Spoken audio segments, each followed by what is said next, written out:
Dillard to left, move Mailata, I think. I think they want to keep Mailata at left tackle. I think the difference between right and left is a lot bigger than people realize, and they don't want to. They don't want to. Well, the thing is they say it's like you have to do everything backwards. Oh, so if when you go from like left to right or whatever, it's like doing everything backwards, and that could totally screw a guy up. It could take time to adjust.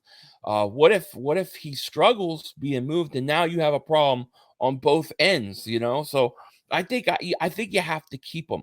I think if the Eagles run the ball a little more, I think it'll be fine. Joey just said, Gannon said today he made the mistake of putting Reddick in coverage. He would have had 24 sacks had Kyzir White decreased. Has the Kyzir White decreased in production? I cannot wait for Dean. I actually thought about this, and this is a great point by Joey. I think they're playing Kyzir White, not because he's way better than Dean, but just out of the respect of the fact that he's, more of a veteran, and they're just going to let Dean come along slowly. I think if we were just doing a blind review of these two players, you didn't know the name on the back of the jersey, I think Dean would beat him out straight up at linebacker. I just think Philadelphia, the difference is so short that they're just going to roll with the more savvy veteran in White, just in case Dean didn't make some sort of idiotic, boneheaded play in the playoffs and cost him a game or something like that. Because I think Dean, when he's been in there, I think the Tennessee Titan game, he's very much shown that he belongs. Yeah, I agree. I think he definitely belongs, and I think he takes over for White. Whether he's ready to go right now over White, I don't know, but I do think White seems like he's kind of fallen as the year has gone. Sign it. He was pretty good early in the year, kind of faded out a little bit.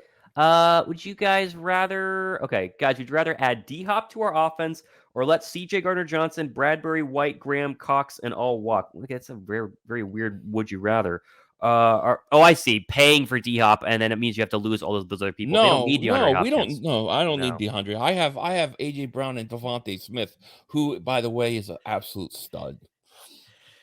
Who also love Devontae Smith. Barely gets mentioned when you talk about great receivers right now at all. And you can make the argument he's having almost as good of a year of AJ Brown, if not a little bit better. He leads the team in receptions, right? Yeah. He leads, and he tied with the franchise record for wide receivers receptions with 88 with Irvin Fryer.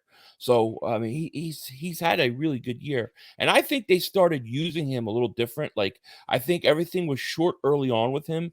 But if you look at some of the routes that he started running late in the season, they were a little bit longer, a little more downfield. And you saw his yardage just shoot up.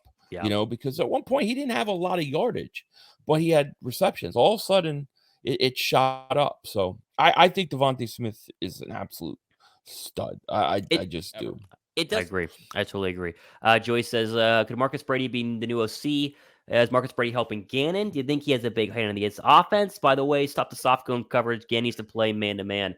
I have no idea what Marcus Brady is contributing to this whole situation. Excuse me, because he was originally, he comes over from the Colts, and he is apparently helping Gannon. And I think we talked about this on our last show together, the idea of, an offensive mind. How would I play against Gannon's defense? Maybe they're going to change things up. And since then, they've changed up absolutely nothing. I don't know what he's doing. I have no idea what he's doing. You know what I did see, though? Yeah. I saw this tweet. I don't remember who it was from, but it was from it wasn't just some random Twitter person. It was an actual NFL reporter. And he was saying that there is rumblings that the Dolphins could fire Mike McDaniel if they either, I think, are they locked into the playoffs, or they're obviously a wild card team, but they're on the outside looking in. They are the 8th seed right now. So if they don't make it, they could fire him because they want to make a run at Harbaugh, or they feel confident that they could get Harbaugh. There's a name right there that you would absolutely love to have as your offensive coordinator. Although, honestly, I don't see why any team, all these teams that are going to fire people wouldn't just go ahead and sign him. But I think there are going to be a couple of young offensive-minded head coaches who are coming from these really strong coaching trees that you would just gobble right up immediately to be your offensive coordinator, and then hope you get a more, wise sage who runs the defense as we want him to run, like a Vic Fangio, to replace Jonathan Gannon. So, but they're both gone. I predict they're both going too. I think they're both going. I predict Steichen is in Arizona. That's where I think he's going to end up, in Arizona. Not a bad spot. Wait a second. Yeah. Let's predict how many head coach openings there will be. There's always like 7, right? 6, 7. Right. Let's see here. Houston is 1. Okay. I don't think they will. The Bears won't. Arizona. How much money is on Cliff's contract? They got to get rid of a lot of money there. So we got 1. We'll call it 2, 3. There was that report that they want to keep Saturday, which I think is ridiculous. There's no way they keep Saturday, right? No, he's gone. Yeah. 1, 2, 3, 4. Technically, there's a chance of retirement here, but let's say no. Okay. Falcons are not going to fire theirs. They're not fired. They can't afford, apparently, to fire Josh McDaniels here. Carolina, Wilkes made a good run, but he still only won 6 games. Okay, there's another one. I think they keep Cleveland for continuity with Deshaun. The Saints, I think Dennis Allen is so overrated. The fact that he was even able to, he's very overrated. I would get rid of him. Saleh is going to be an absolute toss-up, but you can make the argument the team was good minus Zach Wilson. And I would get rid of Ron Rivera, but at the same time, if you take a decent quarterback, maybe Washington has a good roster. So let's just say 1, 2, 3, 4 for sure. That's factually 4. I'm going to go 5 here, and then probably one of these 3. So you're 6, right? About 6. I think Rivera's going to get fired. I got a feeling Washington. I just got a weird feeling Washington's going to fire him. He feels so mediocre, but at the same time, I just don't blame him for the job that he's done. All he's done is come very close to the playoffs or get in as a wild card with all these crummy quarterbacks. I mean, the fall of Carson Wentz is one of the most shocking things, in the history of NFL quarterbacking. The dude is horrible. I mean, terrible. I don't know what happened to him, man. I don't know. I mean, I know the injury and stuff. To me, it's something during the concussion versus Seattle in the playoff game. Because I thought that 2019 season, at the end of the year, he was playing like some of his best football. You remember they had no receivers with over 500 yards. He got them in the playoffs. He carried us into the playoffs. Yeah. Then they got that concussion in the game, and to me, he's never been the same since. Yeah. Here you go. Sydney Framing from Australia, 12:30 p.m. in Sydney. Oh, it's like lunch break. That's not bad. Jeez, can you imagine it being 12:30 tomorrow? It's crazy. The injection of Quinn and Gardner-Johnson may be the final surprise packet. Quinn still may come to the party. This is a really good point. And actually, I think you said this, that watch, we're all going to rip Robert Quinn because you spent a 4th-round draft pick on him, and then he's going to have the sack in a game, and that'll be like his only sack on the year. And then, boom, we're good to go. I think it was you that called it a long time ago on one of these joint shows. I think it was. I might have said something. I felt like he was hurt when he came. Like, it was pretty obvious. They were talking that he was dealing with some knee injury at the time. So hopefully that he'll come back and he'll contribute. But I mean, we're getting sacks is not our problem. We've done a really good job with that. That is very true. I'll also go ahead and just mention this about Josh Sweat, because I saw a comment about Sweat earlier. I think Sweat is totally fine. And this is me reading into it as a non-doctor, because you get stretchered off and it's like, okay. But reading that report, was it yesterday, saying that he wanted to stand up, but the referee or the injury staff wouldn't let him do it. It felt very precautionary. I think he's totally fine. I think they hold him out of this week more for the visuals of it, the optics of it. But I think if Sunday was the Super Bowl or a playoff game, I think Sweat would 100% play. I think all the fear of him being seriously hurt or even just remotely hurt, very much overblown. I think we dodged a big bullet. Oh, we definitely did. When he left the hospital that night, I felt like, all right, I think he's going to be okay. Now, probably hold him out this week. Yeah. And then hopefully you have a bye week if the NFL doesn't screw everything up. But, we'll see. I saw this one. Jose Jones says Seth Joyner, DC, and Frank Wright. Not spelled right, but I understand. OC. Yeah. Joyner does the pre and post game show on the Jacob Media Network. Yeah. Right. Mm-hmm. Yep. I've watched him a couple of times. He's very hard on Jonathan Gannon. He is not afraid. He comes from the old school Buddy Ryan line of thinking. I love his style. I would love his scheme. I know that I would love him as a defensive coordinator. I don't know if the players could put up with him though. He's pretty hard on them. No, I don't know if he could deal with it. With the way players are now. I don't know if he could deal with it. I wonder if DeMeco Ryans, who we all forget was one of the better Eagle linebackers the past 20 years because they've all been so bad. I think he's got a chance. 90 years old. I do too, but I wonder if he is going to be the person to open up the door for ex defensive players to become defensive coordinators, because there aren't a lot. Like you like look around the league, and the great defensive coordinators of our lifetime have just been these, normal dudes who, were the sons of Buddy Ryan, or, where did Jim Johnson come from? Right. I mean, I'm too young to know his whole coaching tree, but I think that DeMeco has done something really special with the 49er defense, showcasing that he could make it even better than what it was, because they've been good for the past couple of years. I could see him opening up the door for, I don't know if it is Seth Joyner. I think Joyner has made it very clear he likes what he's doing, and, not having to be a coach is, being a coach is a tough job, right? See a family, right? Your family doesn't exist. But I could see it opening up the door for some of these newly retired defensive guys to kind of get in there. And the thing I love about DeMeco Ryans is it's not Jonathan Gannon. It's not shell coverage. They do a bunch of weird stuff with the 49ers, and that's why they're the best defense in the league right now. Yeah, they're good. That's a good defense. I mean, there's been a few. I mean, I remember Mike Singletary came over. He was a former player that became a good defensive coordinator, then a head coach. Ken Norton Jr. became a good defensive coordinator. So there's been a few. It has happened. I think Seth Joyner, I think he would be interested in doing it, but I don't know how interested. I think a big problem with a lot of the ex-NFL players who actually who are, if they're name worthy, then they made a lot of money, right? Because some of these guys could come out and they're coaches, and you're like, who the heck is that? But the name worthy guys have made their money, so it's not a money thing. And they sit back and go, I mean, do I want to work 80-hour weeks and not get to enjoy my family, who I didn't get to see whenever I played, and the late nights and the long weekends? I think that's a real problem for a lot of them. They have the itch. I mean, obviously, Ray Lewis has the itch and would love to be a D coordinator, but he probably looks at it and goes, I'm worth how much money? I don't want to work 80 hours a week for, the next 10 years. No, thanks. I get criticized for it.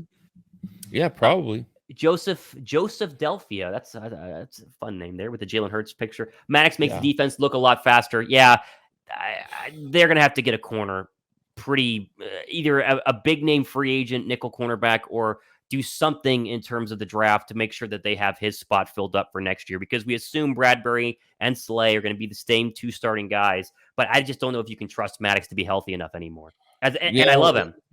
Yeah, it's a shame because he came out in that Cowboys game and he was making an impact too. I don't know. I mean, I'm hoping that Bradberry can come back. I really want James Bradberry back. But we'll figure all that out down the road. Yeah. No, I totally agree. What was I going to ask? Oh, I saw a comment here. Someone said Brian Dawkins. I'm sure somebody has at least hinted to B-Doc because they'd hire him in a second. He has no interest. I bet he has zero interest. Not a chance. Yeah, I don't know. Now, him coaching that defense could be pretty interesting, but I don't see it happening. Is Maddox coming back? They said they hope that he will, but no guarantees. I think he's probably the one out of all of them that might not be good to go for the divisional round. I think Lane is just going to play through it. Obviously, who else is that missing? CJ is obviously going to be back. Sweat will be back.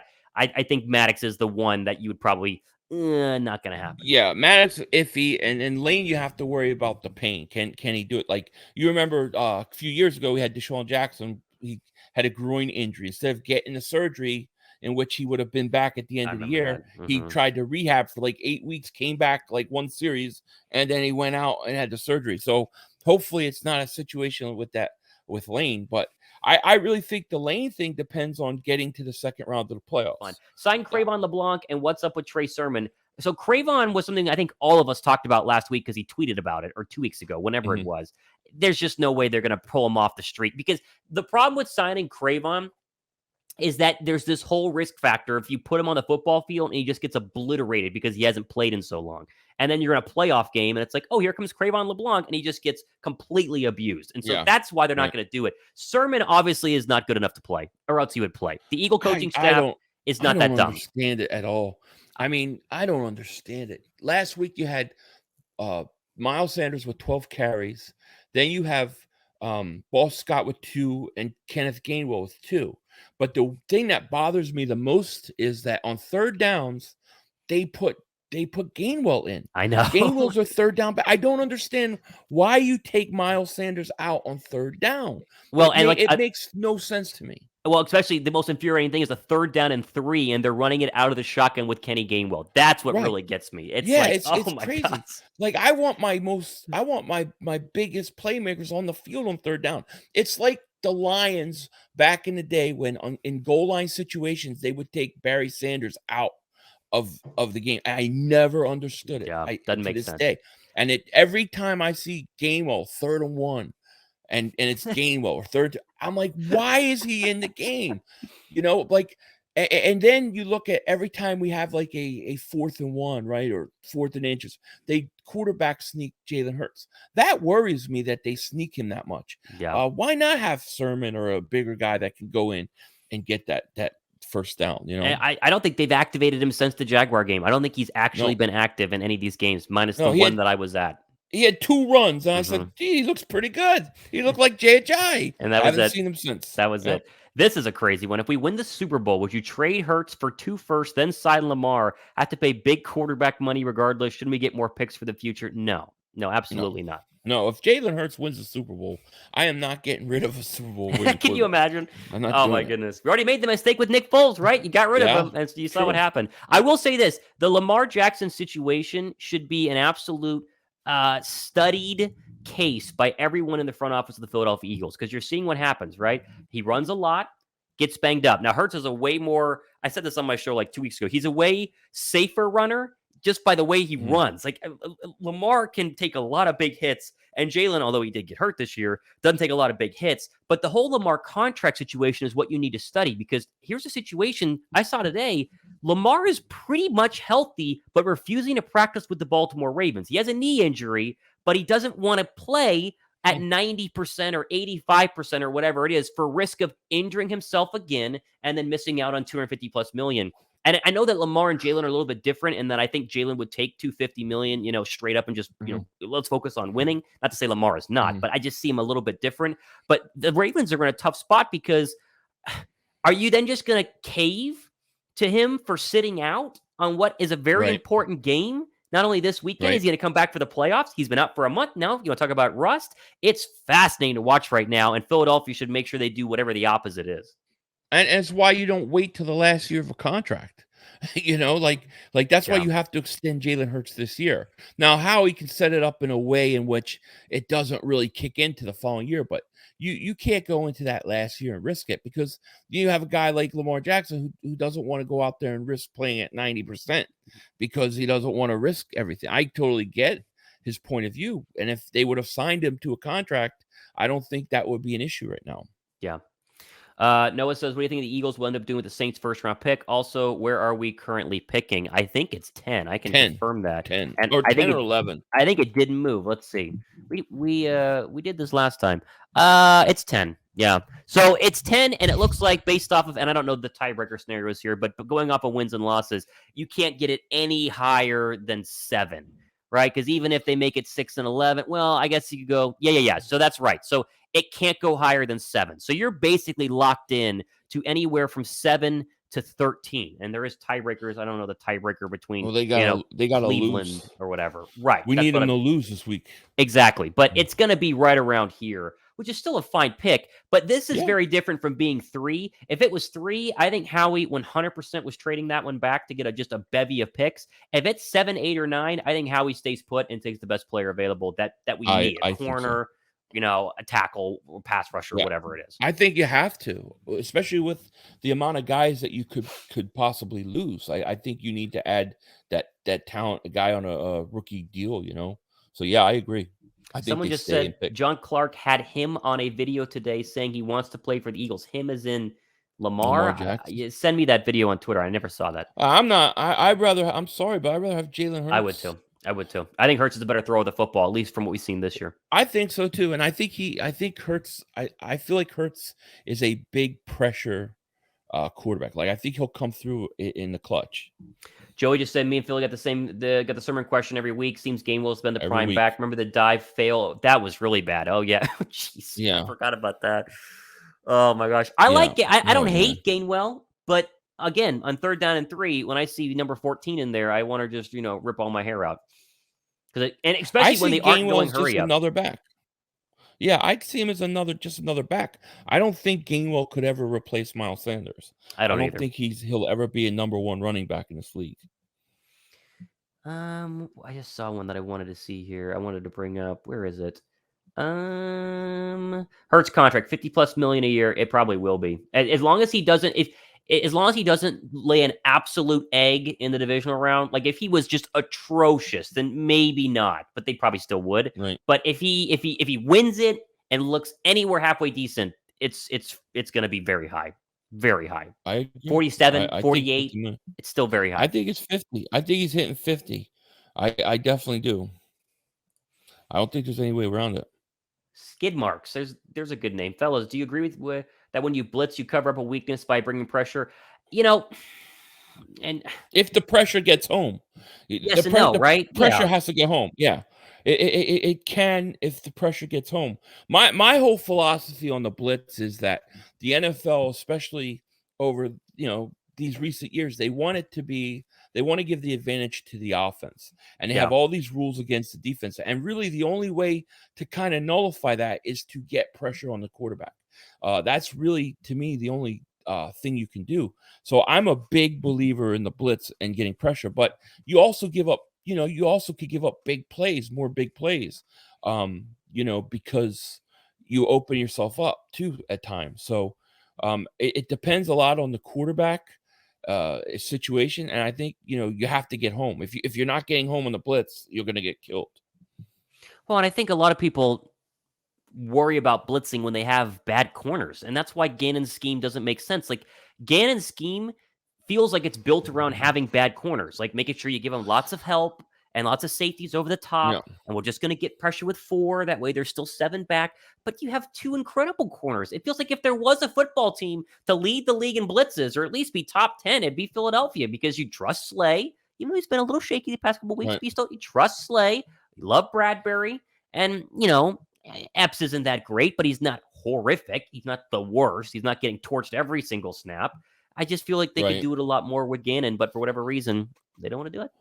I think Gannon would rather die by 1,000 paper cuts than get killed on one big play. I actually think it's bad, because I actually think he puts more pressure on the offense to have to keep going out and scoring. That's a good point. So I don't know. It's a very good point. Jose says, what would you like to see from the offense in playoffs to reach the Super Bowl? I think we're both going to say run the football, or at least be more balanced, just a little bit more balanced. Your NFC home, if you get home field throughout the playoffs, you're playing in Philly, cold weather, you got to run the ball. You got to run the ball in January. So run the ball. Yeah, whatever the game plan was against the Saints, where they threw the football like 9 billion straight times, just trash that one, run the football. And I know that Hurts wasn't in there, but I think a lot of Eagle fans will respect the play calling, and if they were to, take a loss well, if they watch us run the football just like 30, 35 times in a loss in a playoff game and still get 200 yards, but hey, we lost, we'll be a lot more forgiving than if we lose in a playoff game and Jalen Hurts throws the football 45 times and Miles Sanders has 8 carries for 31. The big difference in how we take that loss, I think. Big difference. I agree. And listen, if Miles is hurt, and that's the reason why he only got 12 snaps, then why did Gainwell only have 2 and Boston Scott only have 2? They didn't get more carries. Yeah. So they should have had more carries. They just didn't really think that they needed to run the ball against the Saints. It was a horrible game plan. Would you take back Wentz as a backup? Oh, gosh. No. Too much drama. Way too much drama. I don't want anything to do with them. I don't either. Actually, I think they need to find a quarterback that has similar skill set as Hurts, and keep him in, because obviously they don't want to change their offense if they have to put out Minshew. So you need somebody that has the same similar style. It's what the Ravens did with Huntley. And at times, he's had a couple of games where it's like, oh, it's the same thing. And then he has games where it's like, this is not the same thing at all. But at least they can run the same offense. Right. I saw another one in here. I wanted to go ahead and get up. Yeah, a lot of people are saying, no, we don't want Wentz. People saying Epps can't cover. I think safety could be a very sneaky draft pick at number 10. Speaking of draft picks, I don't know what the safety rankings are. I have no idea. I haven't looked at the draft yet. I wouldn't be shocked. Yeah, I mean, I like if it's safety. I like Blankenship, but I would consider it depending upon who's on the board. Actually, I'm going to. I definitely love CJ. I love. Oh, of course, Gardner. Of course, I think he's a stud, but you still need another safety. I think Blankenship could be that guy, but I would consider it depending upon who's on the board at the time. Sidney Brown of Illinois is number. This is from 10. Let's go from number 1 here. Brian Branch of Alabama, Antonio Johnson, Texas A&M, and J.L. Skinner of Boise State. It's just not draft time yet. I feel like draft time is when we aren't worried about the number 1 overall seed. Draft time is whenever the board changes so much from right now until after the combine. So I have to go back and watch all these college games. That's what I do once the season ends. So I'll be doing a lot of that coming up. Speaking of draft boards, how bad must Washington's Sam Howell be to not get a chance to play at all this year? Like, I forgot Washington drafted him until they announced he was going to start yesterday. I was like, oh yeah, they drafted him. Yeah. He must be awful in practice. He's got to be awful. Yeah. There's no other explanation. So he's starting versus Dallas. So Dallas is getting a break. Yeah, they are. I saw someone argue that Dallas should rest their starters against Washington just because of the fact that Philadelphia is most likely going to win. Now, you can't do that because what if Philadelphia were to lose and then you lost because you rested your starters? But it was a pretty compelling argument because 99% of the country believes Philadelphia is going to win, even if the Giants weren't going to play their starters. And so Dallas has nothing to play for. Well, yeah, and if I was a Cowboy fan, I'd be kind of pissed because I would say, why did you schedule the Eagles and Dallas game at the same time? Why not make the Dallas game after the Eagles game so you know whether they got to play or not? But that's fair. That's fair. I'm sure the league wants them to play their starters, so they've got to play their starters. Let's see here. Oh gosh, I saw one I wanted to get here. As an Eagle fan, I hope we don't get sent to Tampa. Yeah, you and me both there, KHY. I don't know if you saw this, but I got my mom playoff tickets for Christmas. And so we're going to the divisional round in Philly as long as it's in the divisional round in Philly, right? Now, people were ripping me on Twitter saying, Thomas, that's not guaranteed. You just wasted all the money. Well, you get the money back. Like SeatGeek has you covered if it doesn't happen. But I'm going to be pretty darn pissed if I'm expecting to be there for the divisional round, and then it's like, hey, we're going to Tampa in the wild card round. I don't know would I go? I don't know. I'd much rather be at the link, but at the same time, what are you going to do? I don't want to go to Tampa. No, I think they'll beat Tampa in Tampa, but I wouldn't want to go either. Yeah, I mean, listen, if that's the case, and we're the fifth, that means we've lost 3 in a row going into the playoffs. That is not where I want to be. I do not feel comfortable in that situation at all. Well, you'd be 3 in a row, and you would assume the 49ers would win against the Cardinals, making them the 1 seed. So your path to the Super Bowl would be at Tampa, at San Francisco, and then you'd still have to go to Minnesota, Dallas, whoever it is for the NFC Championship game. It'd be a nightmare. I don't think that they can do it, and I love this team, but there's no way. I think it's too tough. I think winning 3 games on the road. I mean, it's not possible, but it doesn't happen all the time. So I think the path is win, and get home field. They're probably going to blow the brakes off of the Giants. I mean, honestly, they're probably just going to wreck the Giants. It's going to be super quick, and all of us are just going to go, "Oh yeah, we are really good." I think so. I think by the third quarter, I think this thing will be over. Which potential 7 seed is? Oh, sorry. Go ahead. No, that's okay. Which potential 7 seed is the most dangerous? Honestly, this is like the sexy thing to say. I think Detroit. I think Aaron Rodgers and the Packers, and Jair Alexander's really good. I think the Packers are very pesky, but I think when you actually look at these football teams without the whole Aaron Rodgers bias, that Lions offense puts points up on literally everybody. And they did it to us, and it was a very long time ago, and so times have changed, and the line defense is very kind of suspect. I think Detroit is the ultimate, like, we have nothing to prove at all. We could get spanked as a 7 seed, and every fan in the city of Detroit would just, worship us as the greatest Detroit Lion team of all time. Whereas the Green Bay Packers, Aaron Rodgers always has pressure because it's the playoffs, and how many more times are you going to see him in there, and he always chokes. I think Detroit is the scariest one. Seattle's fun. Geno was fun, but not that fun. They're not that good. I think it's Detroit. I think the Lions. I agree. I think I agree with you. The Lions, I would say, especially for the NFC. The AFC is a little is kind of interesting. The Jaguars are interesting to me in the NFC in the AFC because well, if they win this week, don't they clinch the division? Yes, officially. So then they would get a home game. Right. Yeah, I think how it'll work, because right now the where's Tennessee?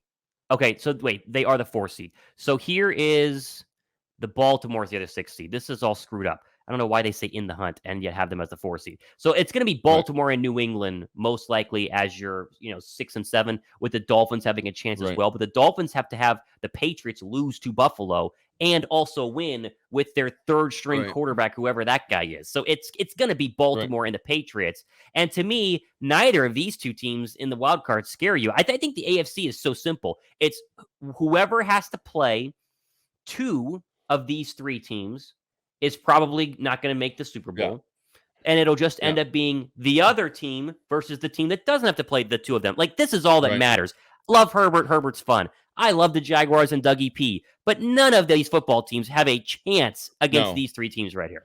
No, I don't think so. But I think the Jaguars, if they can win the division, get a home game, I do think they can get out of the first round. Who would the Jaguars play? They would be the Chargers. 4th seed. So they would play. Yeah, they play. That Tough would matchup. be. I mean, for Doug Peterson, his first year to get that team into the second round playoffs, I think it's a big accomplishment. Pretty good. It's pretty good. A couple more super chats I'll get to in 1 second, guys. I do want to showcase Detroit. Some of these numbers: 31, 25 against Buffalo. They almost won that game. That was the Thanksgiving one. 40 against the Jaguars. 34, 23, 41. That. You talk about dangerous 7 seeds. Those Lions are pesky. Very pesky. They're an interesting team. Yeah. They would have to play the Niners though, right? Assuming that's a tough matchup. That's a tough matchup. That's going to be hard for them. I want to get to the Niners in 1 second. Let me answer this one. I hope JG gets another job at the end of the offseason. Dude, done. Everyone on the screen right now agrees with that.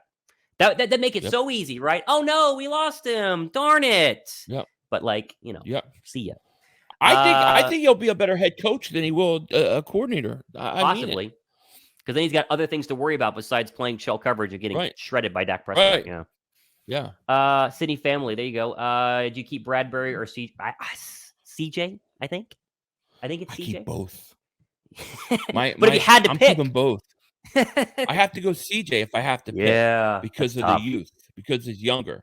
I mean, Bradberry is going to be like the number 1 corner in free agency. I mean, he's going to be up there. What I would do is I would extend Jalen Hurts and set it up where I have a lot of money and stuff to work with this year. I would sign CJ Gardner-Johnson to a long-term contract, and then I would franchise tag Bradberry. That's well done. I would franchise tag him for 1 year, and I draft a corner in the first or second round, let him learn behind Slay and Bradberry. That's what I would do. That's like the dream. That's I would totally agree with that. This though, if you're asking truly this or that, it's like picking between children here. That's really tough. Who's your favorite kid? I don't know the answer. I have to go with the youth. I'd have to go with CJ Gardner-Johnson because he's younger.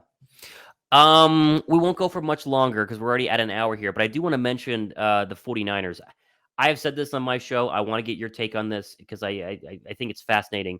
I cannot, for the life of me, trust Brock Purdy. I just can't see Brock Purdy winning 3 straight games, 2 of which will be on the road, right? And then go to a Super Bowl. I think the Brock Purdy magic has got to end at some time. It's like watching Jarrett Stidham ball out this past week as the Raiders, quarterback, and you're like, wow, maybe Jarrett Stidham's pretty good. He might be, right? But at the same time, maybe he's just like, hey, you know what? Screw it. I'm a gunslinger. I have nothing to lose. I'm just going to throw it up there. Devontae Adams is out there. It just feels like the Brock Purdy magic is going to run out. But at the same time, it might not, because he might have the best team in the NFC minus us. I just can't buy into Brock Purdy for everyone who's so freaked out about the 49ers. Yeah, to me, it's hard for me to believe that he's going to win, 3 games in the playoffs. A lot. That seems like a lot, especially if he has to go into Philly. But I don't like, what is the deal with Garoppolo? Because they were saying he could be back for the playoffs, right? Oh yeah, but they've all stopped saying that. Yeah, just because of how Brock's playing, right? If he plays, I think they could do damage, because that's a team that is good on both sides of the ball, and they've also been there. They've also gone on the road, beat Green Bay, gone on the road, beat Dallas. They have that playoff experience. So I think they're formidable. I think they're going to even be formidable with him because they run the ball so well. I think they're tough out. I do. I think the NFC Championship game is going to be the Eagles and Niners. Yeah, I really do. This is funny. Brock Purdy sounds like a NASCAR driver. You watch NASCAR? Were you a NASCAR guy back in the day? No way. Never could get. I just couldn't watch guy just keep making left turns, going around circles. Believe it or not, NASCAR big in the Mott family house growing up. We all huge NASCAR fans. It's kind of died off with all the good drivers going away, but yeah, that just reminded me of that. Quickly here, I want to get to this other. I want to get to Martin's chat here in a second. Let's chart the Niners' playoff path if everything goes properly. Let's assume it's Detroit. Okay, so they beat Detroit. Then they would host another playoff game. I said they do 3 on the road. It wouldn't be the case. 1 on the road would be Philly. Either way. Your second matchup would be the highest winning seed in the divisional round, which would most likely be, which is one of these 3 teams, right? Yeah. It's physically impossible. Most likely be the Vikings, Buccaneers, or the Cowboys. Right. So let's assume, who would you pick out of that to come out of this cluster? Actually, it depends. So, I think the Giants are going to beat the Vikings. I know, that's tough. I really do. I think I'll say, although I think the Buccaneers with Brady, you never know. I'll say Dallas goes ahead and beats the Buccaneers, and I'll say Minnesota. Let's say, for argument's sake, Minnesota wins. So let's say Minnesota wins. Dallas wins. Okay. So then Dallas would go to us versus Dallas, right? And Minnesota versus 49ers.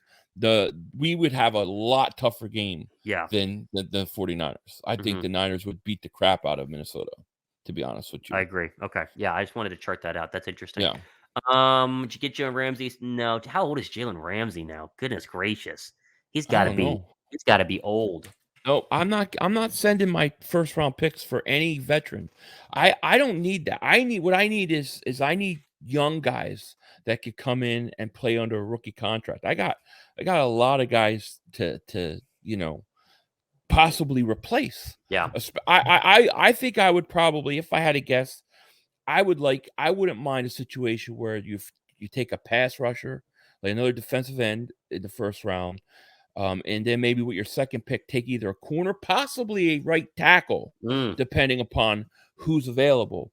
And then I'm not sure what Sayamalu is. Sayamalu gone after this year? Is he a free agent? I don't know. I don't know either. We might have to get another guard too. So I would say, I would like a situation where we get like a pass rusher, another corner, safety, or a right tackle. Something that's one of those positions. I just said that Jalen Ramsey is very old. He's 28 years old, a year younger than James Bradberry. So, geez, it feels like he's been in the league forever. Yeah, forever. It does. Jalen Ramsey's story, I was at Baylor as a junior. So this would have been 2016 or 17 or something like that. And I was covering the Baylor Pro Day. And I'm standing on the sideline watching Corey Coleman, who was like our star receiver, who was drafted in the first round but stunk, watching him run routes. Yeah. And I looked to my left, and literally one guy over is this really ripped, tall guy. And I look up, it's Jalen Ramsey. And I looked at him, I was like, Jalen, what are you doing here? And he goes, Corey Coleman's my boy. Like, I'm here to support him. And I was like, oh, okay. Because at that point, he was like the FSU corner. He wasn't drafted yet. But I was like, what are you doing at the Baylor Pro Day right now? And he was there to support Corey Coleman. It turns out he turned out to be a superstar. Yeah, it was really bizarre. It was like, that's cool. Why are you here? But, there you go. Fun. That's cool. We'll do, couple more chats, couple more minutes, like 5 max, and then we're going to get out of here.